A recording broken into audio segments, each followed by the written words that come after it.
And just a few words to say again, thank you to Sam Scimemi and Roberto Vittori. Thank you, Sam, for your availability, for being here today with us, talking about so interesting topic.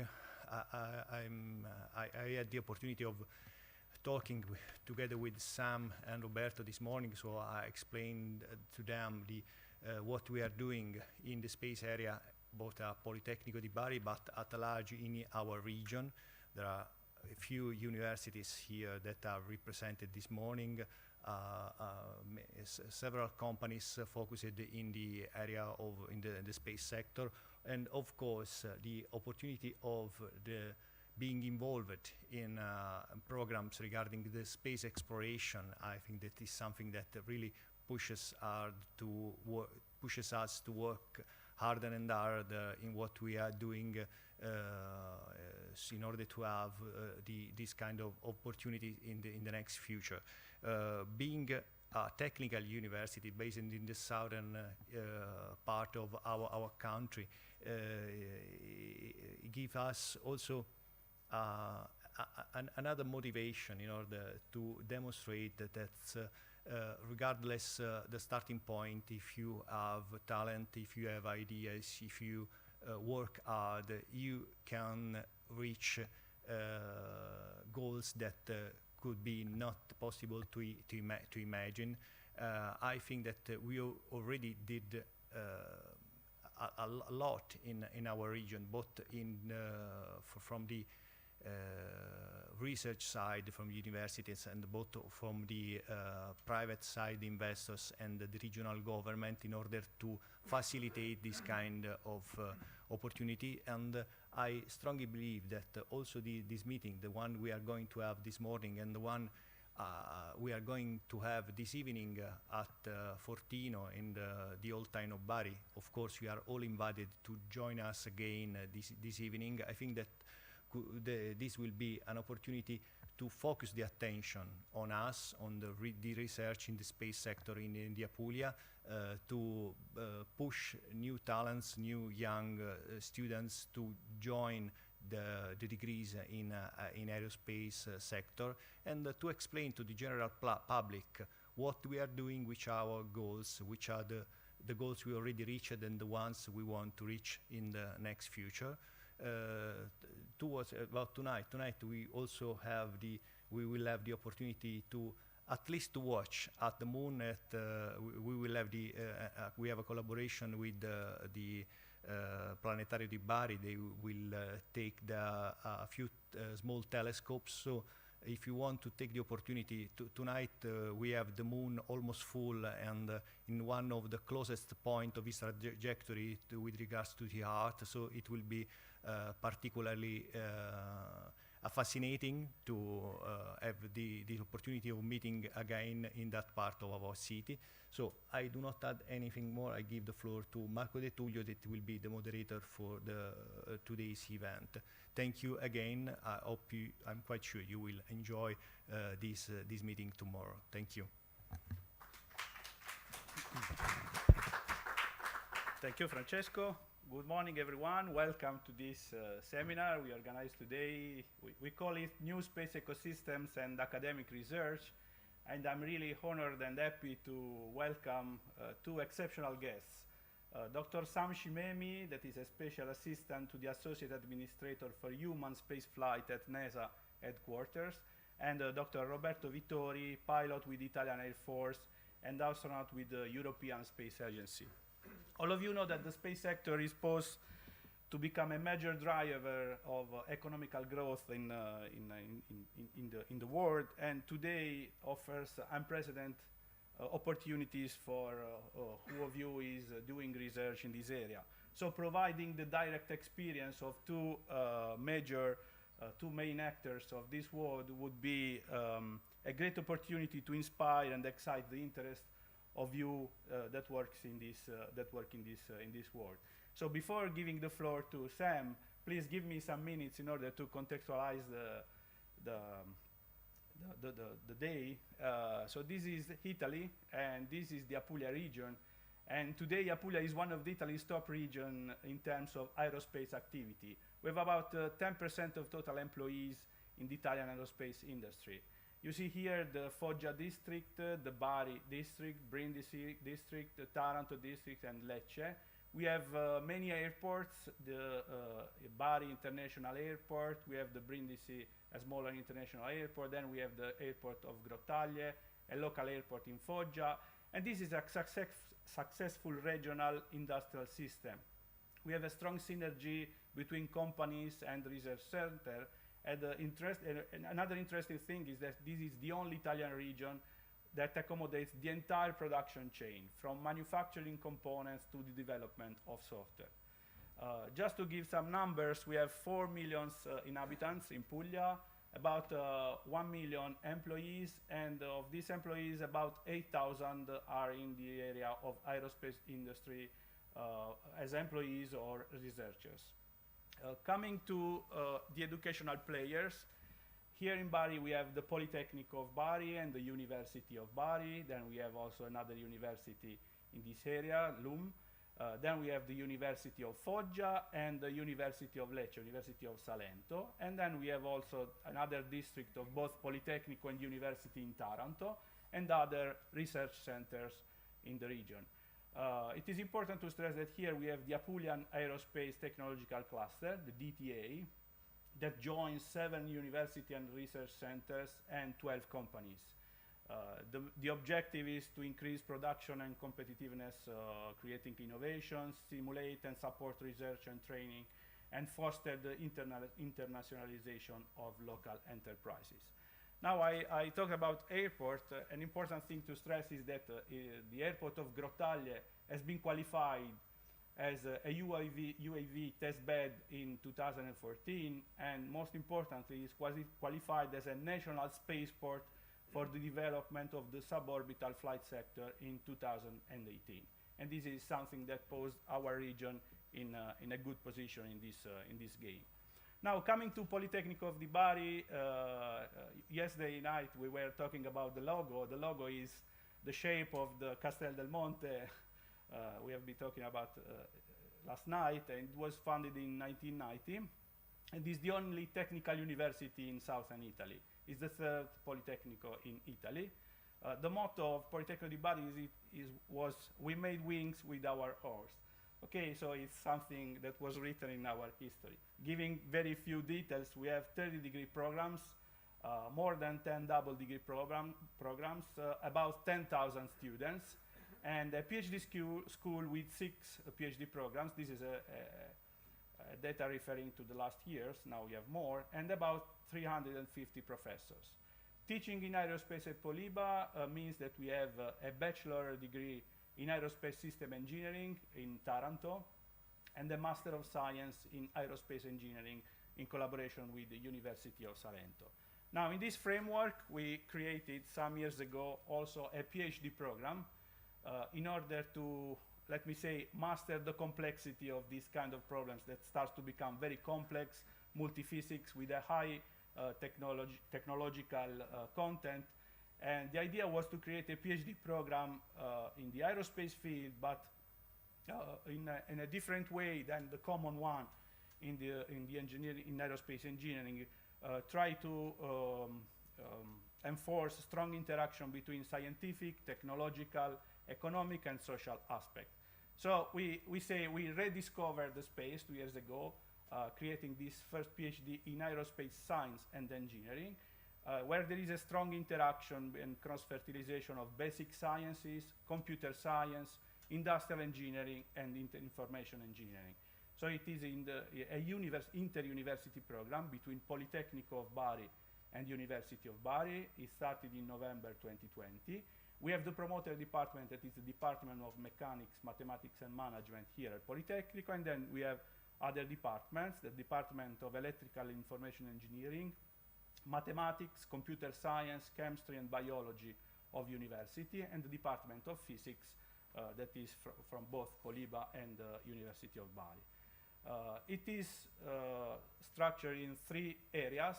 This aerospace engineering area, that is the classic one, aerospace systems area, including topics of information technologies, and the aerospace sciences, including all the physics of high energy cosmic radiations or other topics like microgravity, space economy, and space architecture. So it wants to be a very open view on the aerospace field. The faculty board includes members from foreign university like Stanford University, von Karman Institute of Technology, or research centers like European Space Agency, and so on. And please let me also stress that it can benefit from a network of research collaboration from a regional, national, and international point of view. So we have regional laboratory networks, industrial players working in this region, public-private laboratories. Maybe you will have the chance to look at one of them in the afternoon, and then research centers and space agency. Now, going to the talk, let me tell to the audience that the Italian Space Agency will cooperate with NASA to conduct a preliminary design study of the lunar surface multipurpose habilitation modules. And the agreement was signed in June 2022 by the president of ASI, Giorgio Saccoccia, and the administrator of NASA, Bill Nelson, at the presence also the minister Vittorio Colao and Luigi Di Maio. So the Artemis program will lay the foundation for a sustained long-term presence on the lunar surface, and then wants to use the moon to validate deep space system and operations before embarking on the much farther voyage to Mars. So this is why today we can benefit from the presence of two main actors of this work. And if you give me other few minutes, I can introduce Sam Scimemi. He's a special assistant in the Exploration System Development Mission Directorate at NASA. He's a senior advisor for the implementation of NASA's Moon to Mars exploration endeavor with commercial and international partnerships, including, as I said, the Artemis program that wants to bring US astronauts to the moon for the first time in the 21st century. He was also the International Space Station Director at NASA, and is a very recognized leader in human space flight, from operation in low Earth orbit, and also for sending humans to the moon and to Mars.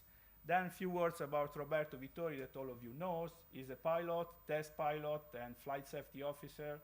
He's also an astronaut of the European Space Agency with 3 space flights to the International Space Station, 2 on the Soyuz, and the last one on the Space Shuttle. And this has been also awarded by numerous recognitions from Italian President, NASA Administrator, Russia Federation, and so on. So I will leave you the floor to Sam. And please, I put this sentence here just not to forget that the aim of academia is that of educating researchers that would be able to operate on highly complex and multidisciplinary systems, but then at some point, we also need to provide support mechanisms to translate theoretical into sustainable and profitable business, becoming the main actors of the aerospace business in the next future. So please, Sam, show us how to make this transition, and thanks everybody. Thank you, Sam. Buongiorno. All right, so how many here are younger than 22? Oh, darn. Space station has been inhabited for almost 22 years now, constantly. So this generation is the first generation ever that has had people living off the Earth constantly in human history. So this is a real opportunity for humanity to really understand what it means not only to live off the Earth, but also to be able to take care of the Earth from the other side, to be able to look back at Earth and see how precious and how unique it really is. Speaking of how precious the Earth is, how many people want to go into space to be an astronaut? Okay, a few, all right. Who wants to go to the moon? All right. Who wants to go to Mars? All right. Who wants to go to Mars one way? All right. So I'm going to talk about space flight from the human side. So you'll see my presentation. It's focused on NASA's plans for Artemis and what we've done on space station and our plans to go to Mars. But it also focuses on what it takes to keep people alive and productive in space. How many people know here that you want to become an astronaut? Did you know space was trying to kill you? It's always trying to kill you. The vacuum of space doesn't like life. The surface of the moon, if you breathe the lunar regolith, it's like broken glass. If you breathe too much of it, it causes cancer. Same thing at Mars. The Mars atmosphere is mostly CO2. It's poisonous. You can't breathe CO2, right? And even the Martian soil is also carcinogenic. It's basically rusted. That's why Mars is red. It's completely oxidized. And you breathe too much of that, that'll cause you cancer. So there's not to mention the galactic cosmic radiation, the solar radiation, meteors, micrometeors, maybe aliens. There's lots of stuff out there that is not conducive to human life or any kind of life that actually lives here on the Earth. So my presentation today is about all the technologies necessary to keep humans alive and to be able to be productive and to be healthy in orbit. So I'm going to start with space station. So I know a lot about that. Space station here in low Earth orbit. You can see the space station is actually, it's large as a football field. However, compared to the Earth, it's very tiny, very, very tiny. If you see pictures of space station from far away, when pictures have been taken, the space station is not the dominant feature. Earth is the dominant feature of space station. And Roberto can explain that. When you look at the Earth from space, it just takes up your whole view. And unless you're looking at it into deep space, then it's just all black. There's nothing out there. So I'd like to start with this slide to try to explain what it's like to live in low Earth orbit. So I call it like it's car camping in space. How many people have been like car camping out into a state, national park or something? You take your car, you take many things with you, but if you get something, you can go to a store, you can go to the hospital if you get hurt.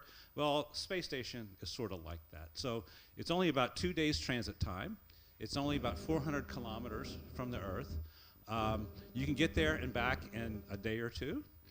We have communications that's real time. It's just like talking to your family members over your cell phones. There's no difference in space. We have crew exchanges to go back and forth about every 6 months.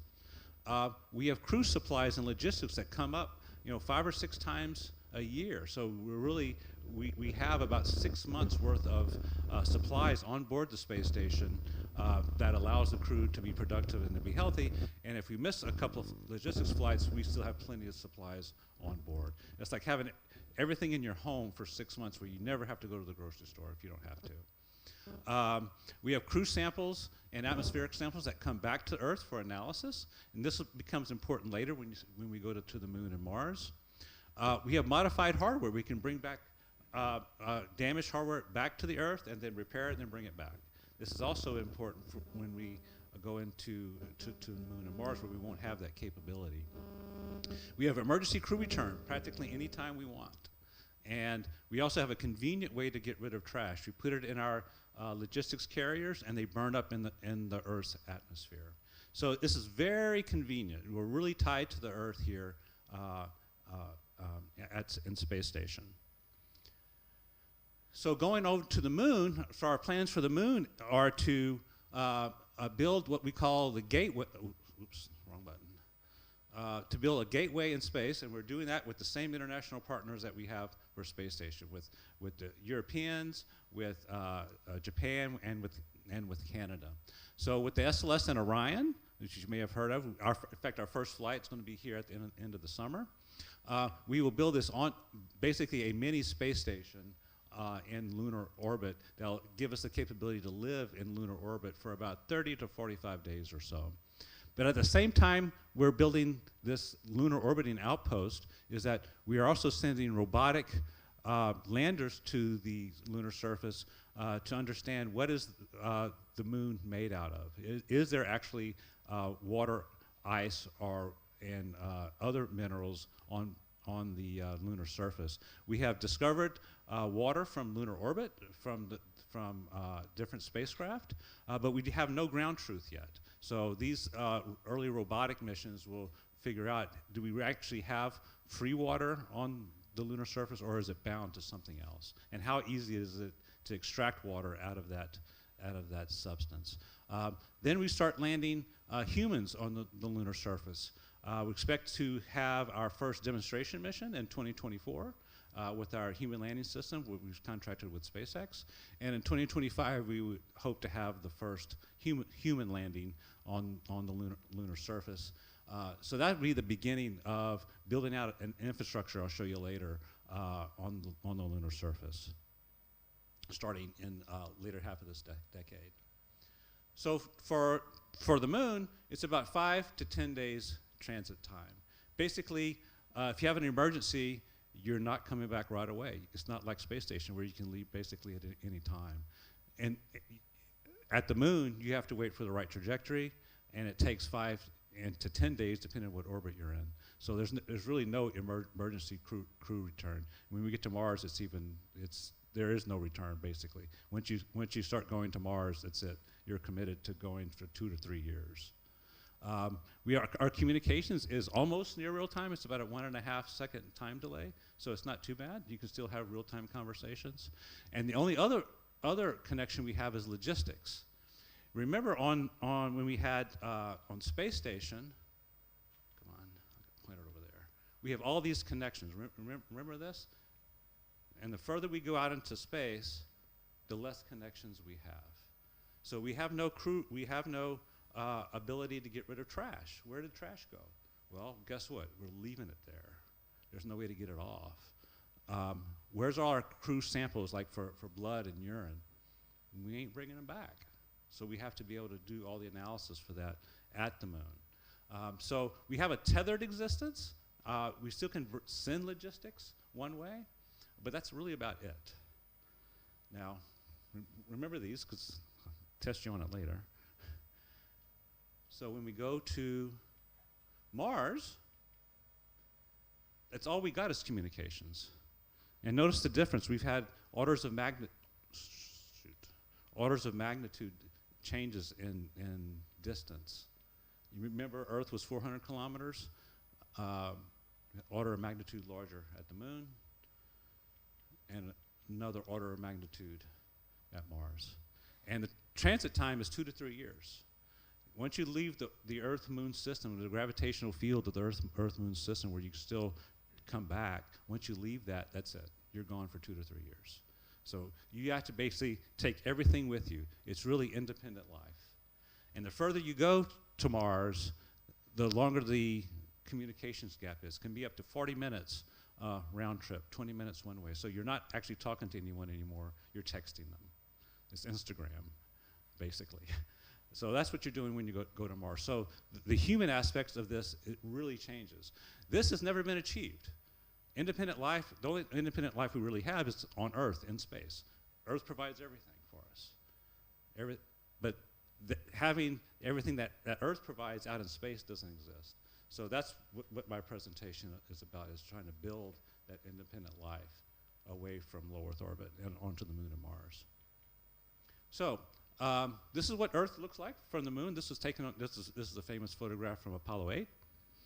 This was the first Earthrise.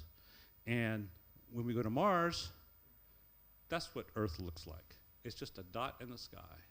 So this is from one of the rovers on Mars, taken several years ago. So look at the psychological aspect difference between this picture, where you still see the Earth and you can still get back to Earth. When you get out to Mars, you ain't getting back for a couple of years. All right, so that's the psychological side of it. Robots don't care, by the way, how far you are. All right, so our first mission to Mars, it's about a 2-year transit mission for humans, and we're going to be on the surface for about 30 days. So basically, it's a 3-landing mission. We first land our propellant to get off the Martian surface. Then we land the ascent vehicle to get back off, put the humans, we have to take this fuel, load it into the transit vehicle, the ascent vehicle, to come back. And then the last mission is to land the astronauts in what we call a pressurized rover. Now, all of this takes about 3 to 4 years to launch all of this. That's even before the actual mission takes place. So this is sort of how we are architecting our systems backwards. First, we look at Mars, how we want to do Mars. Then we look at that, how we want to do the Moon. Then we look back at space station. What do we want? What research and technology development we want to do in space station. So that's how NASA architects it. We call it from right to left, architecting. Okay, come on. All right. So basically, what we do is we take what we're doing on Mars and we put that back to the Moon. So the gateway is the long duration zero gravity. I'll show you the analog missions we'll be doing later at the gateway for long duration missions. The crew size is similar, 4 crew basically. We want to have, we talked about this pressurized rover. We're going to have a pressurized rover on the lunar surface as well. We expect to have, for longer duration missions, the fission power to be able to power all these human systems. Solar arrays, we can probably get by with solar array farms on the Moon for a human scale. You can't do that at Mars. You have to have nuclear power. And we also have habitation systems, ascent vehicles and the like, the same as over here. So this is how NASA does its architecting. So this is just another summary of just that previous slide in words.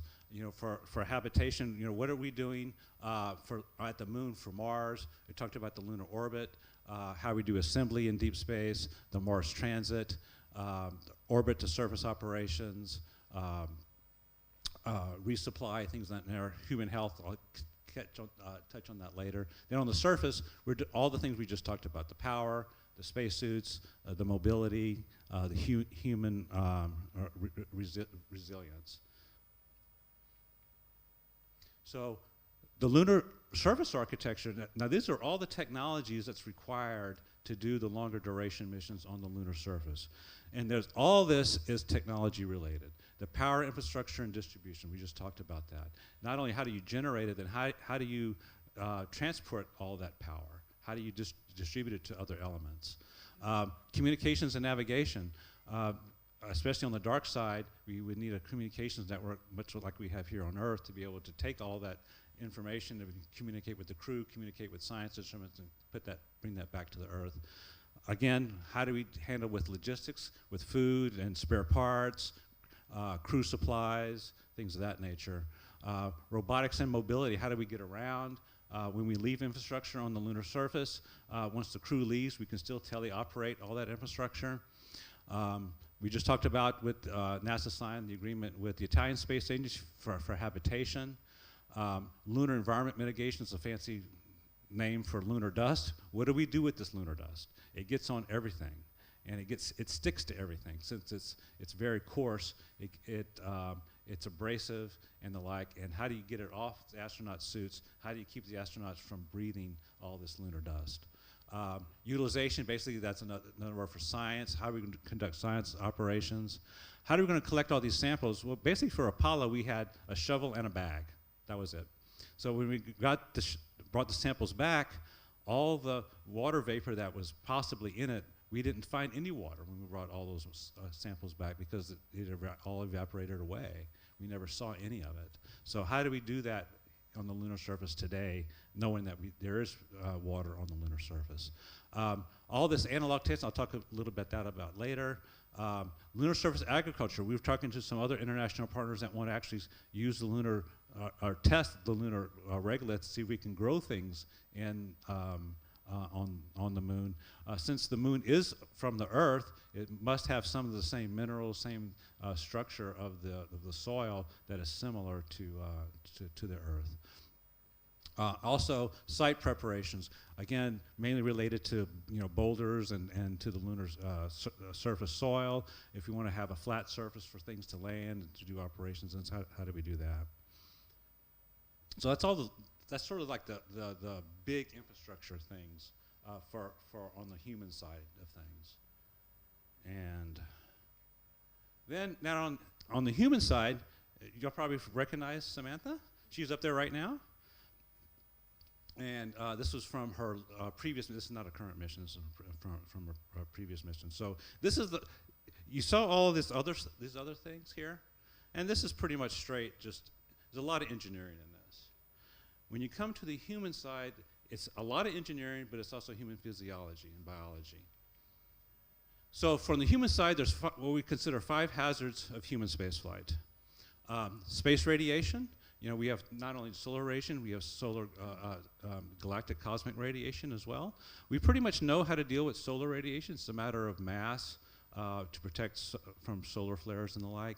Galactic cosmic radiation, the only thing that's protecting us here on Earth is the Van Allen radiation belts. And in deep space, we don't have that. So we really don't have any technology that we have today that protects us from galactic radiation. We have isolation and confinement. Roberto can talk to you about isolation and confinement, but luckily he was only there for a couple of weeks, I guess. And but for going to Mars again, 2 to 3 years with 3 of your closest friends, forever, for life. Distance from the Earth, again, remember the pictures for how far the Earth was from Mars, is that we haven't really sent people that deep into space before. For Apollo, that's the furthest we've been, it was only for 5, 6, 7, 8 days.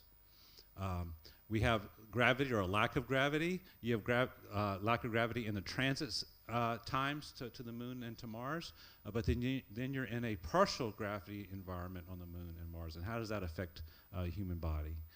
And then, again, related to hostile closed environments, you know, fire in space. We do a lot of preventative measures so we don't have fires in space. And then if you do have a fire, how do you stop it and how do you clean it up? So that also affects how you actually do things in space. And also, you know, the temperature, the humidity, and to be able to regulate all those things in space as well. So this is a big driver for our human research side on how, and the technologies related to mitigating these things. Now, this is a slide that sort of tries to combine the human side and the technology side. So in Space Station today, when we call this our analog mission profile. Right now in Space Station, we have basically 6 months of duration. We've had just a couple of longer duration 1-year missions, which we hope to do later. But those are all in the microgravity of low Earth orbit. Our early Artemis missions will be just a few, 30 days or so. So you can see our longer ones are a little bit longer, but that's basically it. Now, that's where we are, of course, with Space Station, our early Artemis missions. Look at Mars. There's a huge gap here, huge gap between what we want to do at Mars and what we want to do in Space Station. So this is not only a technology gap, it's a human gap too. So it's about, when you go to Mars, it's anywhere from 9 to 10 months, depending on what orbit Mars is in. Transit time to get there, 30 days on the surface, another maybe 11 months or so on the way back. So we're trying to fill in the gap between our early Artemis missions and where we are at Space Station, and this big gap to go to Mars, and we expect to do longer durations missions around the moon. Again, 30 days on the surface. We start off with longer duration and at the gateway before the missions, and then come back. We start to extend that, and then finally we get to close to what a Mars mission would be, but we do it at the moon. So that, again, it's sort of what we call a shakedown cruise, where we test out all the technologies, all the human countermeasures related to going to Mars, and then basically this is our proof, okay, we're ready to go to Mars. So we don't have a really date for this, but this is the primary driver of when we're ready to go to Mars. So what are the habitation systems? What are the things that keeps the humans alive and happy? So we break it down into 2 different areas, what we call environmental control and life support systems, what we call ECLIS. It's the life support itself, generating oxygen, taking away the carbon dioxide, the monitoring of that system. Does it have any contaminants in it? Does it have any harsh chemicals in it? Things of that nature. Is a partial pressure correct? Fire safety, we just talked about that a little bit earlier. And then logistics, we'll get into that. crew clothing for one thing. The food is another. And then the human health, the crew health and performance systems, which is all, again, and it's not just the research, it's all the technologies that drive that, from the EVA physiology to go out into space, in spacesuits, again, radiation mitigation, all our countermeasures like exercise equipment, the food and nutrition. When you put food in the freezer, you know, they always have expiration dates in it, right? You still get calories out of it if you go beyond the expiration date, but typically it loses its nutritional value. All of the vitamins and minerals are no longer effective. So right now, we're still working on a food system that could last 2 or 3 years and still give crews enough vitamins and the like out of their food, not just calories. And also the expiration medical, all the devices. Remember we talked about we can bring samples back to the Earth, their blood and urine and other samples that have analysis on the ground. Well, when we get, remember all those connections between the moon and Mars and the Earth, is that we're not bringing those back, then how do we actually do all those measurements in space? So it's another big technology development area. And this is sort of basically a roadmap for each of those areas I just talked about. You started here on the left side for the life support system. For instance, for water recovery on board space station, we're about 97%. We recycle urine and condensate that's inside the space station. We want to go from 90% to 98% of recovery of water. And what you know, why we want to do that? We want to reduce the number, the amount of water we want to take with us. The more mass you have, the more difficult it is to get to Mars. So we want to reduce the logistics as much as possible. Recovery from CO2, right now we're at 47%. We want to make a big jump to 75% recovery of CO2. And we have that for all those different areas we just talked about. I'll jump to clothing, for instance. Right now we mostly have just cotton clothing, which you basically wear here on Earth. That is a lot of logistics. Clothes for 2 years, you probably, I don't know, Roberto, how often you wore the same clothes when you were up there for a couple of weeks or not, but you know, for 6 months or a year or 2 years, you know, it gets kind of tough. You probably have mold growing on your clothes if you don't get rid of it. So we want to have long wear clothing and possibly even be able to do laundry in space. So that's sort of a gap where we are today with space station and where we want to go. And also, can you recover your clothes? Can you recycle it into something else? That's another area. Let's see. I'll go on to the next one. So again, all the other areas. Let's see. Pick out a couple of areas here. Exploration medical. We talked about. We have this ISS medical kit where again we always have emergency crew return. We can come back if something really major happens. How does that kit change when we go to Mars and we can't come back? What do you need to have on board a Mars transit vehicle from the medical side? So it's a lot of technology development in that area. See what other is interesting on here. Oh, exercise equipment. So I don't know if you've seen the pictures on the space station. The exercise equipment that we have, it's pretty large. And in space station we have is the size of a 5-bedroom home, an American 5-bedroom home, really large. It's a really large place. You can spend a lot of time in there and never see another astronaut for a couple of days if you really want to. So, but in going to Mars, we're not going to have that. So we have to make smaller exercise equipment for it to be able to fit in a smaller environment. So as you can see, we're a long way from what was portrayed in The Martian. We're a very long way. This vehicle that was in The Martian, as you can tell, it's big as space station. We are not planning to go to Mars like that, at least initially. This spacecraft was a nuclear powered spacecraft. We're not planning on that for at least our initial missions. And I think my last slide is space station. There's an app for space station where you can actually see space station. You put in Bari, and it'll tell you when space station will be flying over, when you can actually see it in the early evening or early morning hours. And you can probably see Bari right there. And that's all I have. Thank you very much.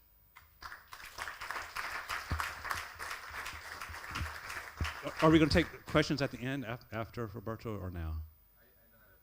You don't have a presentation. Ah, okay. It's all for me. Okay, all right. So, how do you want to handle questions? Yes, we have time for an open discussion on the SAM talks. Thanks a lot for this exciting talk. But Roberto, if you want to make some comments in order to open up the discussion. Yeah, Sam, so you are the prime actor, sorry.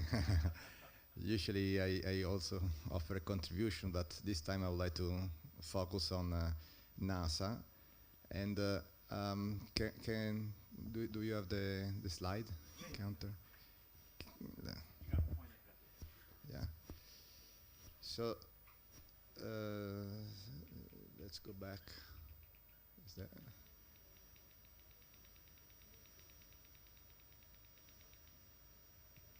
so yeah, that's me basically. When this picture was taken, this is, I don't recognize the configuration. Probably it's pretty close to my last space flight. The question is, who took that picture? It's an older picture. It's not a new picture. Is it a real picture or is a Photoshop picture? No, it's a real picture. A real picture. So it was not Paolo when I was sleeping on the station. Do you know the story? No, tell me the story. So STS-134, I ended up flying to the International Space Station, and guess what? I found Paolo on board. And so we made a deal. When he undocked from the station, he made the last images of the station taken with the shuttle attached. The configuration is similar, but I don't see the shuttle, so I don't know how that picture was taken. Regardless, I believe it's important. There is a parallel between what you explained about NASA plans or wishes that we don't know, and the idea here in Bari to create expertise and to build the path to the future in order to have a Polytechnic of Bari and local industries part of the future. So that's the parallel that I see. And for me, it's very important to make a distinction between Earth orbits, that is the present, and the moon, that is the future. You talk about Mars. I think that's the dream. It's not the future, it's the dream. And I never understood why NASA is always focusing on Mars. That will not, we will not see it. The way I see the future is the moon. That's possible, that's probable, and that's, I believe, where in a context like Bari, there could be very good opportunities if we understand what is useful, what is needed, and what is possible locally. So again, if you talk about Earth orbits, satellites, satellite platforms, that is already an important part of the present, but is already too much a reality.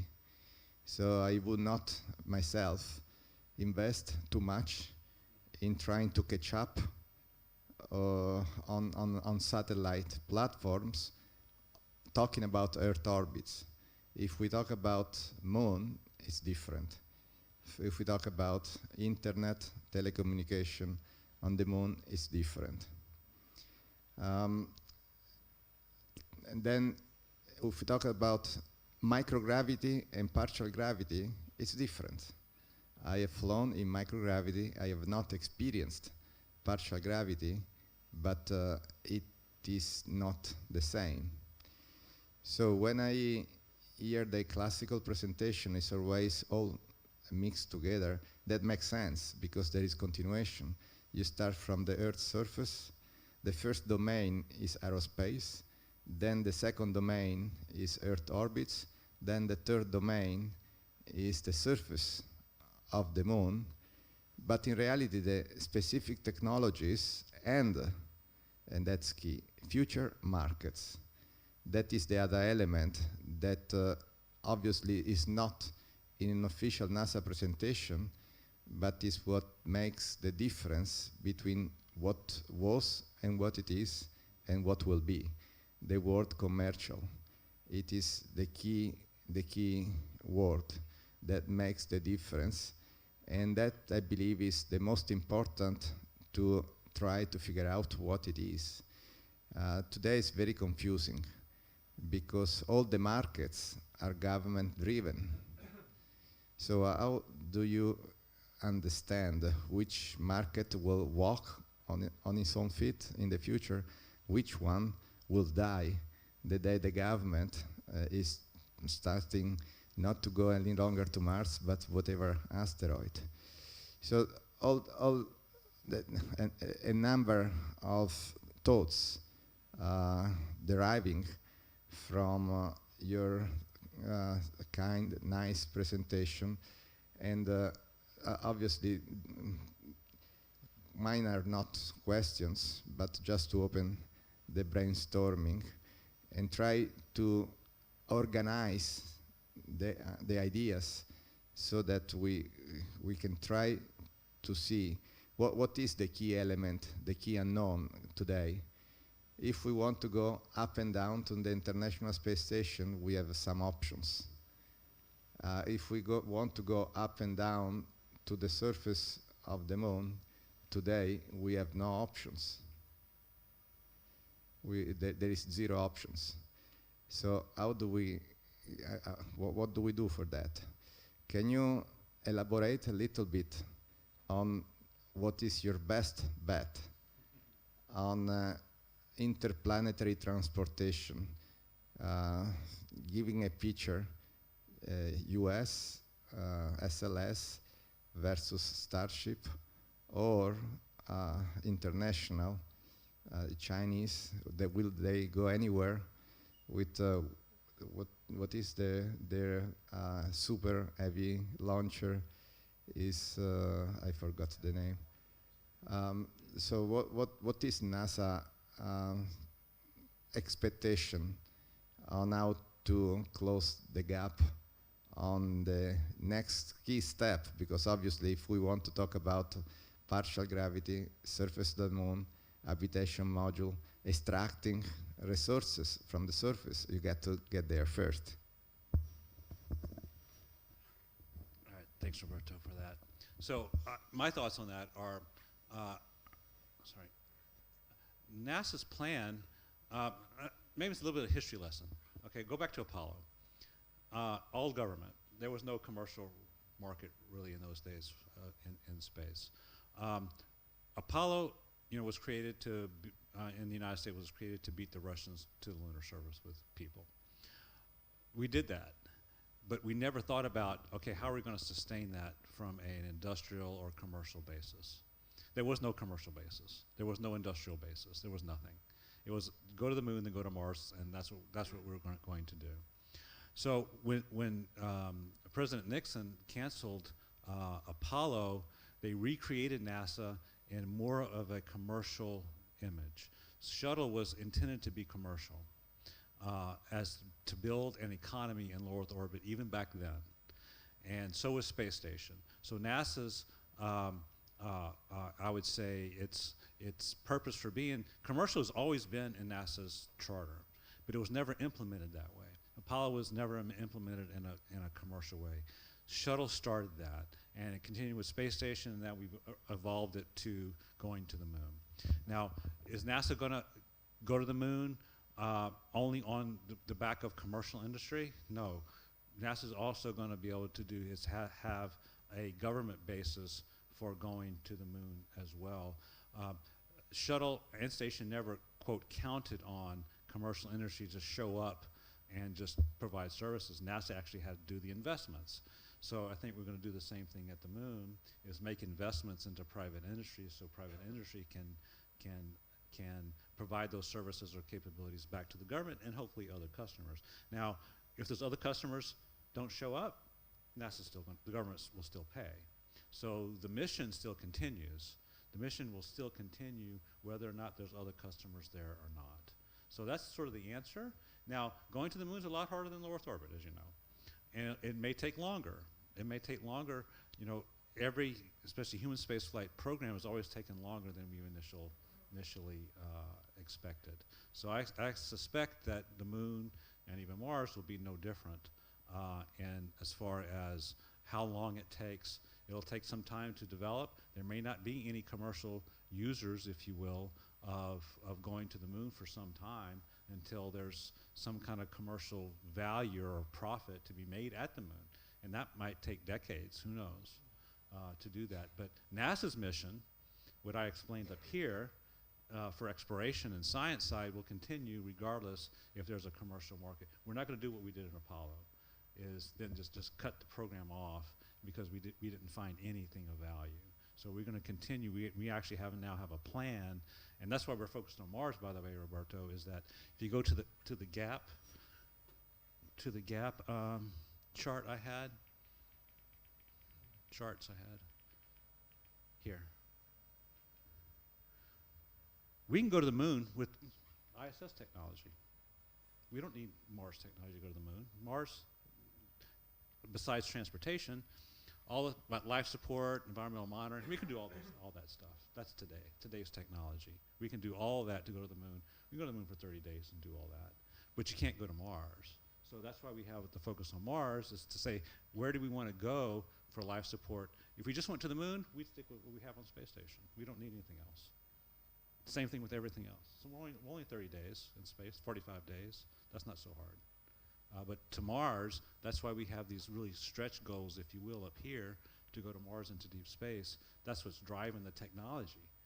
We could stop today on all the technology today and go to the moon. So that's what my presentation is focused on. Where do we need to leap? What's our leap from where we are today to where we want to go? So that's a large part of what we do on Space Station today. All our life support, the woman who took my place, Robin Gatens, the current ISS director, she's really focused on these things to try to get us on board Space Station, developing the new technologies. We've been testing new technologies on Space Station in the life support and nucleus area now for about 3 or 4 years, and we're going to continue doing that. So there's opportunities, I said earlier, and not only in these, but all the other areas for technology development. Again, if we just if we never look beyond the moon, we wouldn't do all these other things. So that's our plan. So, all right, questions?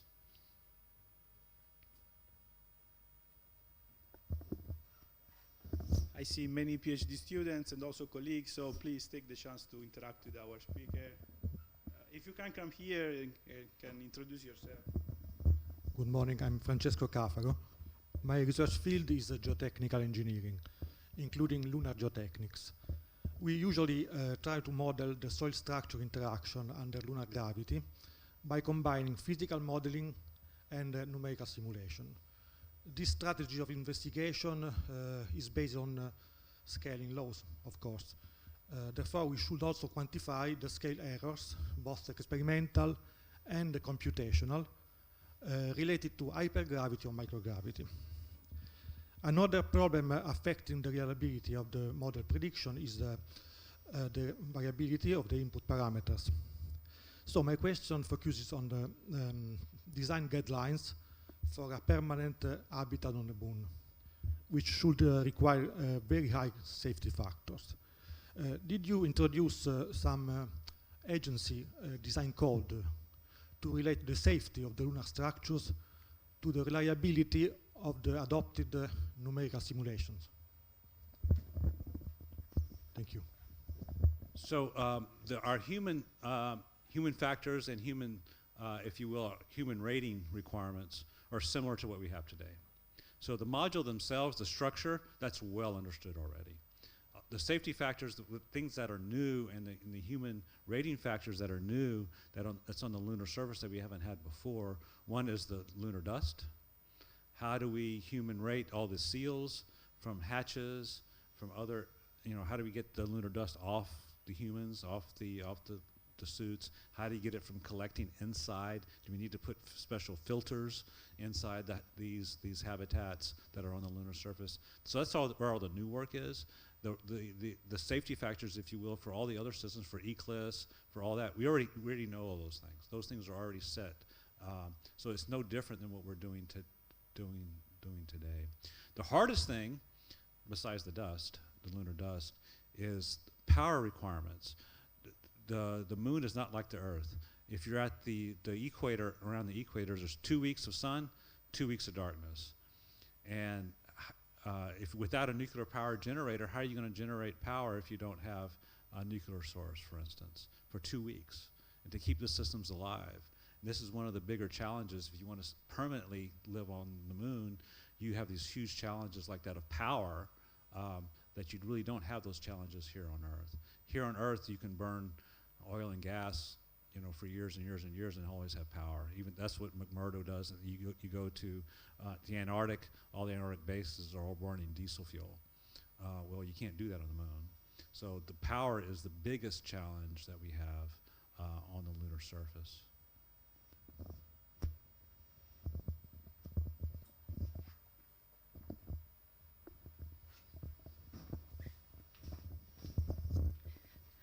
Hi, I'm a physiologist, so I want to thank both of you for your consideration. It's very interesting. So I want to draw the attention to other aspects that should be taken into account probably better. And so what is going on in microgravity with respect to alteration of physiology? So it's clear that the exposure to microgravity for a long time affect in acute and in a chronic manner many organs, and we are involved in research studying alteration. So my group at the University of Bari, and also I have a colleague here, Professor Grano.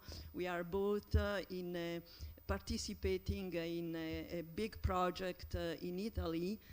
Is going to finish, is a 3-year project studying alterations of human physiology at different organs. I'm interested in renal physiology, distribution of fluids, and water handling, and other colleagues on muscle, bone, and brain. So it's clear from the picture, because our model is the bed rest study. So it's clear at the end, we are nearly at the end of this project, that many modification occurs very early. So just after a few days, and for example, we identify biomarkers that indicate that the risk of renal stones is increased, and the renal stone cannot be treated on board. And so this one part. There is muscle atrophy, and this muscle atrophy occurs very early. And looking at biopsies from 2 astronauts who stayed for 6 months in the International Space Station, these are still altered, so indicating that the countermeasures and the exercise they do probably are not sufficient or not personalized, because there is a lot of variability also among the subjects we have analyzed and astronauts, because we have also some samples. So the inflammation increases, muscle atrophy, bone demineralization. So is just some consideration that probably, actually, I think that there is a lot of money invested for hardware technology, which is of course important, but we don't know many other things to protect humans, especially in long-lasting space mission. And we don't know about gender response. Most of the data are from males. We don't know how females react, and we know from physiology that they are different. We don't know the effect of space radiation, long-lasting. And so the question is a provocative question. we should actually understand better and invest how to protect people, astronauts, or other people that would like to go to the moon for months or even more, and whether modifications are reversible, and what are the countermeasures. So our feeling is that there is not that much money invested for space biomedicine. And so this aspect should be taken into account. I don't know whether my colleagues might add other consideration, but this is really a provocative consideration that more money should be invested in space biomedicine, because we know many things. Our project gave us some answers, but probably the problems and the questions are more than what we can actually answer. I don't know whether Maria would like to add other consideration. Thank you, Ivana, for introducing our project. We also sent some experiment on International Space Center on in vitro experiment, and we are now testing a molecule to countermeasure the bone and muscle loss. So I would like to ask, how is how fill in the space with the musculoskeletal system?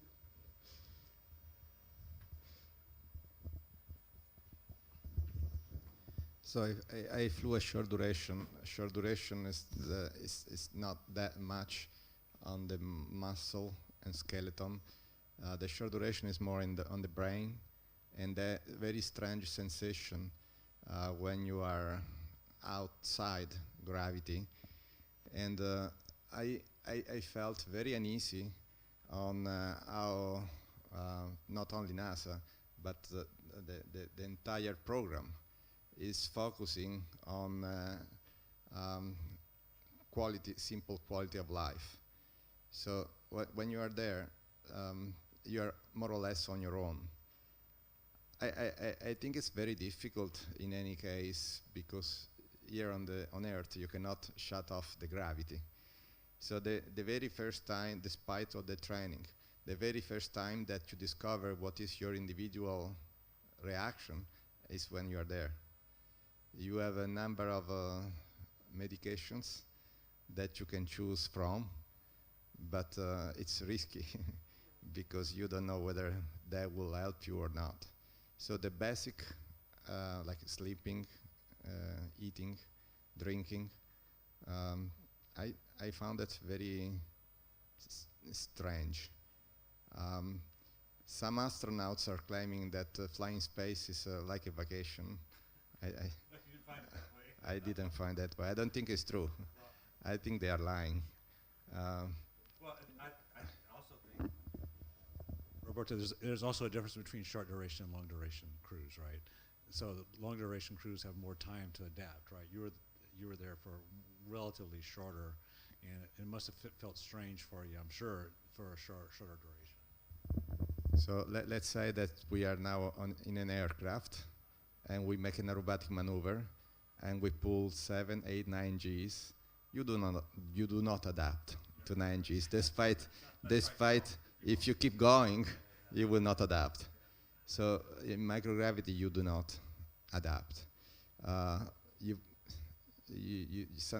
a certain point, you simply take it as a given, but adaptation, I don't think is humanly possible. Your body stabilizes at a point. You give it up. You say, well, that's this continual annoyance.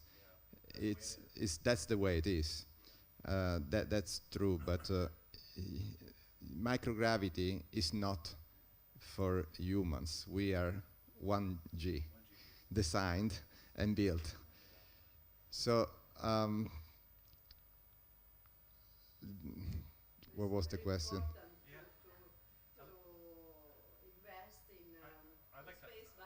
I'd like to answer that part of the question. So, are y'all familiar with NASA's Human Research Program? Yes. Yes, certainly. And your bed rest facility, are you using one here in Italy? Bed rest in Slovenia. And facility is close to us. Okay, all right. So there are many. So there's one. There's a new one in Cologne, right? And there's one, many. So your comment is that you don't think NASA's making enough investments, or others are not making enough investments in those areas? Because I have another presentation actually, which I did not give today, that has all the risks that we're tracking and all the investments and countermeasures that we're doing. Now I didn't bring that one here with me, but I do have that presentation as well. So yeah, are you familiar with the HRP has a annual conference in Galveston, Texas? I know the last couple of years they have not had it because of COVID, but you should. I would recommend, if you're doing research in that, I would recommend, and I can give you contact information for y'all to participate in that annual conference. That's for a whole week in Galveston, Texas, and they go through all the, not all, but many of the researchers are presenting their work and their countermeasures to the broader community. So I encourage you and maybe some of your students to participate in that.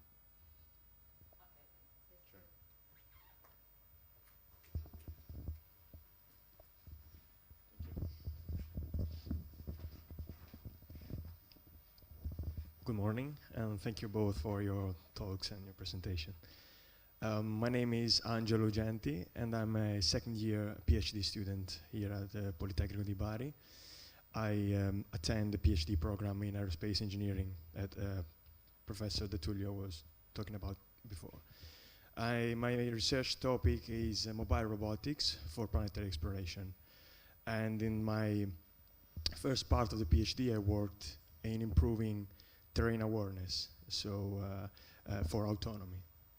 So I have two questions. The first one is, what is the technology gap between what you have now in terms of mobile robotics and what you want to achieve for lunar and Mars missions?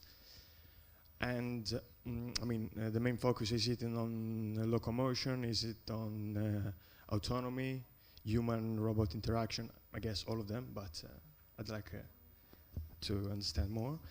And the second question is, as a PhD student, we would like to contribute to this dream. So how a PhD student from the south of Italy can contribute to this dream? So bottom line is, do you have any programs for foreign PhD students? Thank you. I'll answer the second question first. So there's I was just talking to your rector, and that there's lots of research opportunities between American universities and universities around the world, including here in southern Italy as well. So many universities have joint research programs. NASA puts out research announcements all the time in different fields, and many of the universities, the way NASA spends money is the money has to go to a U.S. Entity, a university or a company, but often at the university research level, American university will have collaboration with a university, say in Italy. So that is the easiest way to participate in the research that's going on today, for not only on the human side we just talked about, but also for on what we call the Science Mission Directorate, the planetary science, earth science, and all those activities. So it's really on the collaboration. I'm not really familiar with the Italian Space Agency and how they do research and how they put out announcements, but I'm sure they have opportunities for that as well. On your second one, the human-robotic interaction. So what would be new for NASA, NASA's been doing human-robotic interaction for years and years and years. We have human interactions between Earth and Mars right now. Those are all robots. Well, humans are interacting with them, right? On space station, we interact with, if you will, robots all the time on space station. So it's happening all the time. I guess the question is, what particular human-robotic interaction are you interested in? Are you interested in like on the lunar surface, you could have a robotic human assistant, if you will, that follows an astronaut on the lunar surface, that helps them collect rocks or carries tools for them or things of that nature. So there's there's a lot of analogs to that on the ground here on Earth. You go to a construction site, all those construction workers are working with robots. All those tractors, all those cranes, those are all robots, and they're interacting with them all the time. Lunar service will be similar, I can imagine. It'll also be more complex because here on Earth we're not in a spacesuit, for instance. So that interaction will have to be, will be unique. So I guess the question back to you is that, what particular area of human robotic interaction are you really interested in? So lots of opportunities there.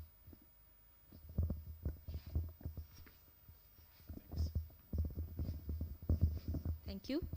Hello, so I'm Elisabetta Bissaldi. I'm an astrophysicist and a professor here at the physics department of the Politecnico. It's actually an inter-university department, so it's between Politecnico and the University of Bari. And my group is very active since almost 20 years, I would say, in, let's say, science of the universe. So we are members of the NASA Fermi mission, so we are studying the universe, galactic and extragalactic universe with gamma rays and with cosmic rays. So my interest, so I mean, I know you had lots of information on your slides, and I wanted to ask you to comment a little bit more about when you talk about radiation. You said there is this problem with galactic radiation, also with solar radiation. So both for lunar mission, but also for Mars mission. So what are really the technological ideas right now in order, on one side, to monitor the radiation that is, let's say, going to to harm astronauts, but also to shield? So what are the ideas, for example, on Mars to create shields for radiation? Thank you. All right. So today on space station, the astronauts wear radiation monitors. I mean, that technology exists. It's getting smaller and smaller all the time. So we actually do that on space station today. And we'll be doing something similar at the moon. We also have space weather. So we know and can actually, there's a solar activity forecast that NASA and NOAA put out jointly all the time. So we actually plan our EVAs around that forecast. We do not, quote, plan an EVA during high solar activity, and we'll probably do the same thing at the moon. Now when we go to Mars, since it's so long, we won't be able to do that, so we'll have to be able to be prepared.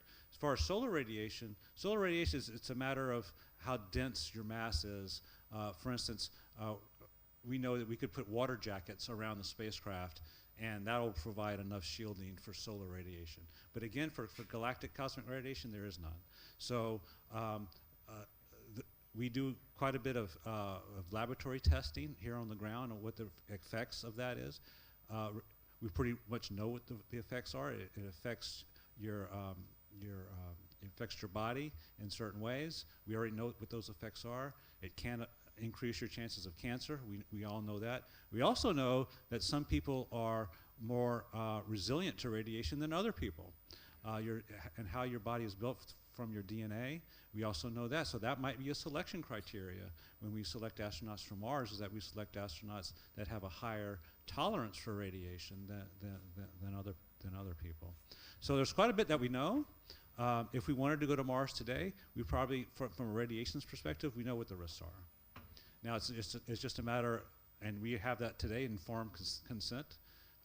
Roberto probably had to sign one when he went up to space. So we have that. And we have direction from the American Institute of Medicine on what that consent needs to be.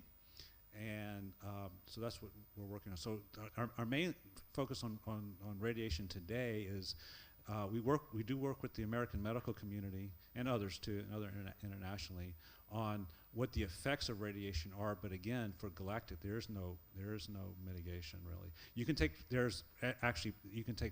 medicine. There's some medicine for radiation as well that you can take to help your body not be susceptible to it.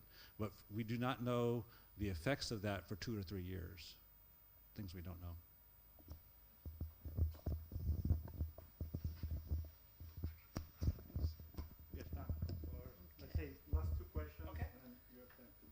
Okay, good morning. I have a short question. Buongiorno. So I am professor in aerospace structures, and in one of my research topics is the design of new materials for the fairing of space launchers in order to reduce vibrations, mechanical loads, acoustic loads. So I'd like to know if you are investigating on the effect of these loads in manned missions on human health, if you consider this aspect also in manned missions, and how much in case it affects the human health.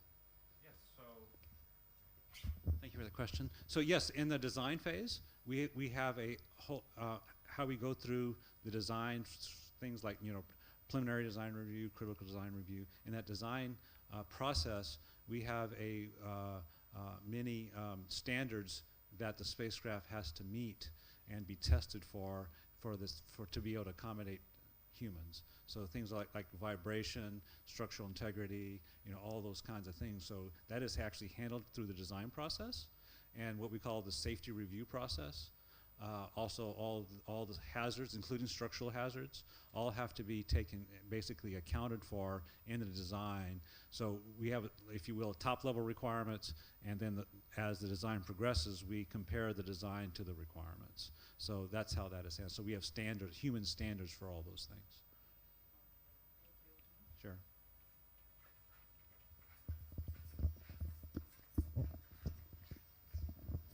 Good morning. Before I want to thank you, Mr. Scimemi, Mr. Vittori, and Professor De Tullio for this opportunity. I'm Alessandro Pellegrini, a PhD student of Aerospace Science Engineering, and my research topic is the additive manufacturing technologies, in particular hybrid technologies, based on fused film fabrication, the most common, and the metal material. I see in your slide that logistic is one of the life capability gaps. And I see the terms 3D printing. Because during my research, sometimes I found the terms aerospace for additive manufacturing, for realized structure, or other equipment for the space. Now, I have the opportunity to speak with one of the person of the NASA. I want to know how do you want to use 3D printing for the logistics? Because, for example, in the Earth, we have some trouble, in particular for the technologies, FFF. We have different trouble, in particular for the post-treatment, because not ever we have a good part, so we want to prevent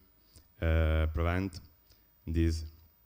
My technologies is not is very young for the aerospace, because several treatment is necessary. So we can't use this for the aerospace. So my question is, how do you want to use 3D printing for to reduce the logistics? So that's a really good question.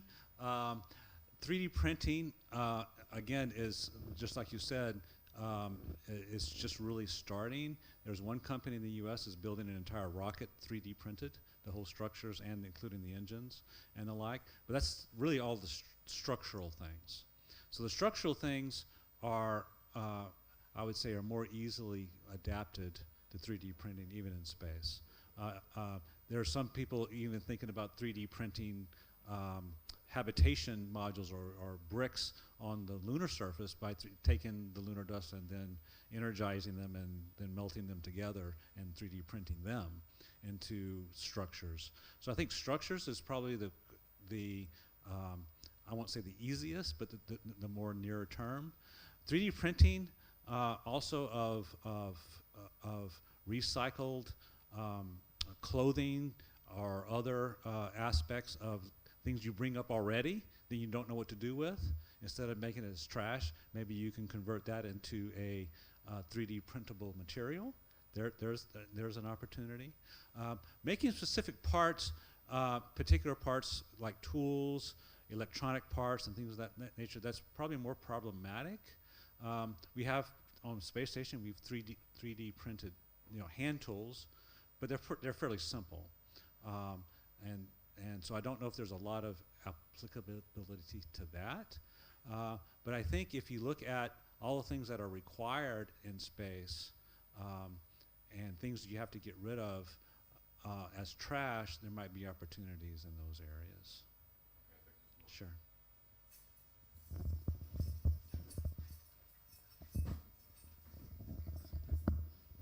We are running out of time.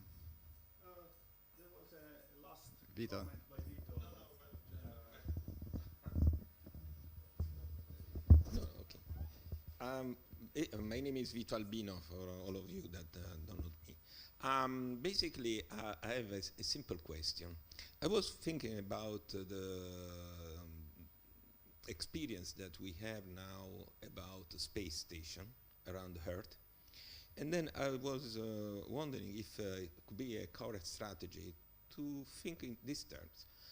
If we know how to stay around a planet, now we can transfer this knowledge in terms of how to be able to stay around the moon, and then also to be able to stay around Mars and so on. So what are the differences between to stay around the Earth, or to stay around the moon, or to stay around Mars? I understand if we want to go on the surface, we have a lot of problems. So, and then we need experience, and then a decade or a couple of decades of time in terms of experiments and testing and so on. But if we want to stay just around, it could be easier as a strategy.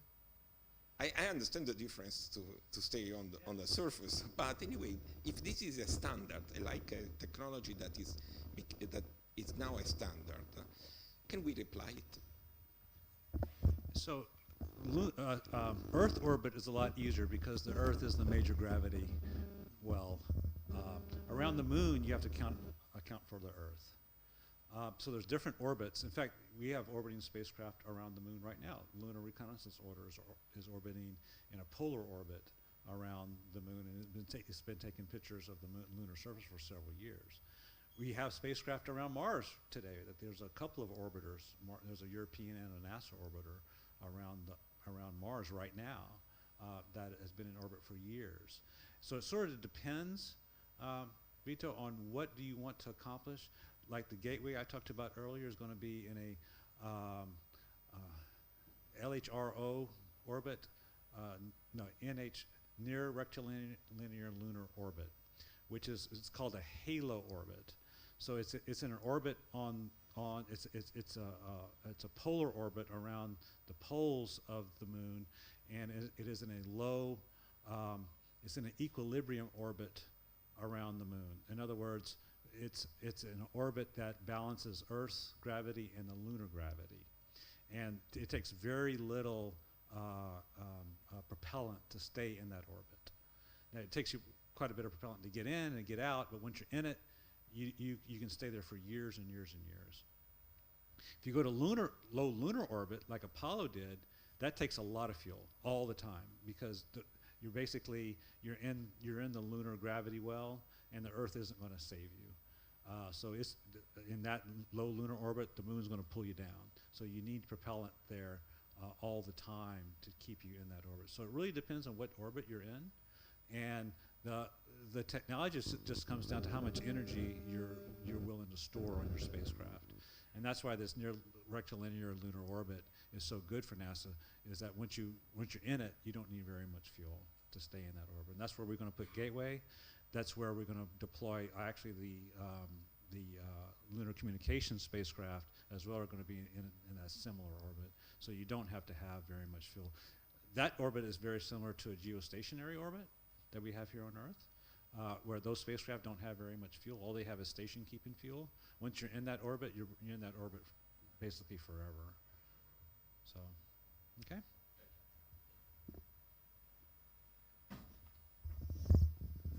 Thank you, Sam.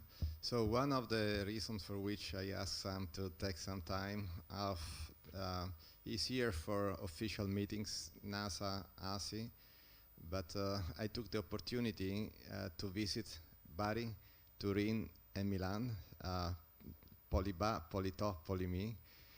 What I'm trying to understand is exactly one of the questions. What can be the future role of Polyba in our case? Now, I go by approximation and I follow some type of intuition. The difference is between being evolutionary or revolutionary. That will make the difference. And anyone can be to have a piece of that revolutionary. We saw from some slides that there is a huge amount of technologies, you name it, science, that is needed. So the opportunity is huge. The challenge and the fact that space,